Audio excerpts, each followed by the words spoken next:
ঘরে যা থাকে সেই সমস্ত রকম সবজি দিয়ে একটু নিরামিষ ঝাল করলে খেতে ভালোই লাগে। চলুন, আজকে আমার বাড়িতে যা ছিল সেই সমস্ত সবজিগুলো কেটে নিয়েছি।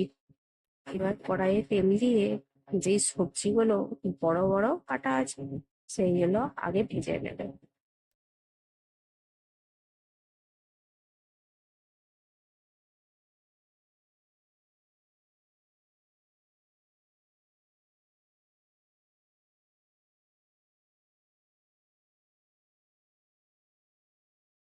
এরপর ছোট ছোট সবজিগুলো ভালো করে ভেজে নেবে।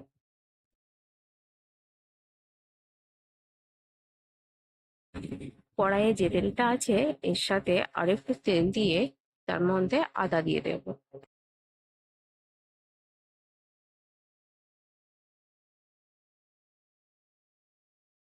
এরপর একে একে হলুদ গুঁড়ো, লঙ্কা গুঁড়ো, ধনে গুঁড়ো, জিরে গুঁড়ো সব দিয়ে ভালো করে কষিয়ে নেবো। এতে আপনারা টমেটোও দিতে পারেন।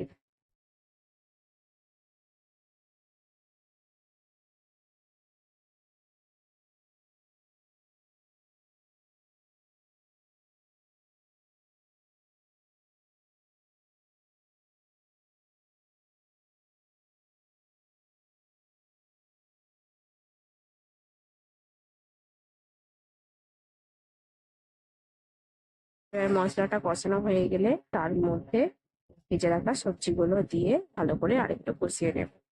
কষানো হয়ে গেলে জল ঢেলে দেবো।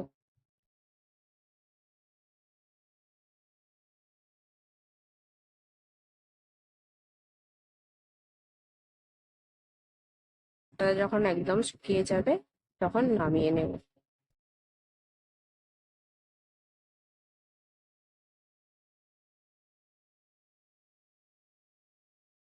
এভাবে বানিয়ে খেয়ে দেখবেন ভালো লাগবে।